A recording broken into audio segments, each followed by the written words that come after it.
Hello বন্ধুরা, আজকে আমরা একটা নতুন রেসিপি নিয়ে তোমাদের সামনে চলে এসেছি। আমরা আজকে গজা তৈরি করব। তো ময়দার ভেতর দিয়ে দিলাম ঘি, এরপর একটা ময়াম তৈরি করে এর ভেতর জলের দিয়ে একটা ডো তৈরি করলাম।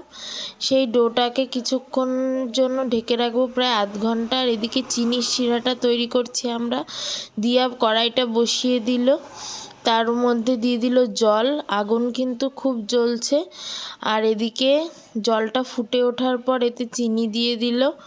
তারপর ভালো করে নেড়েচেড়ে একটা শিরার মতো যখন তৈরি হবে তখনই কিন্তু নামিয়ে নিতে হবে।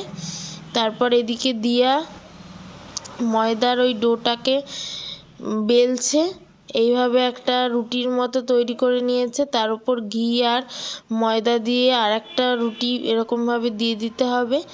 তারপর এইভাবে গোল পাকাতে হবে, পাকিয়ে এইভাবে করে কাটতে হবে। তো কেটে কেটে নিয়ে ছোট ছোট টুকরো টুকরো করে এইভাবে করে নিয়ে এখানে গজা তৈরি হবে। তো এবার এটাকে তেলে ভাজা হচ্ছে, তো ভালো করে ভেজে নিতে হবে কড়কড়া করে।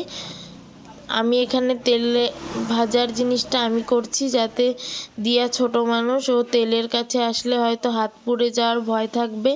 এই জন্য আমি এগুলোকে ভেজে ভেজে চিনির শিরায় রেখে দিচ্ছি ডুবিয়ে। আবার কয়েকটা দিয়ে দিলাম। এবার এই কটাকে ভাজবো। তো ভাজা প্রায় হয়ে এসেছে। আবার এগুলোকে চিনির শিরায় দিয়ে দেব। তো দিয়া এদিকে লাস্টটা ভেজে নিল। এবার হাঁড়িতে এইভাবে আমরা চিনির শিরায় ডুবিয়ে রেখেছি। খেতে কিন্তু দারুণ হয়েছিল বন্ধুরা। আমি এবার টেস্ট করে দেখব। স্বাদটা দারুণ ছিল। দিয়া এবার টেস্ট করবে, দিয়াও বলল স্বাদটা দারুণ।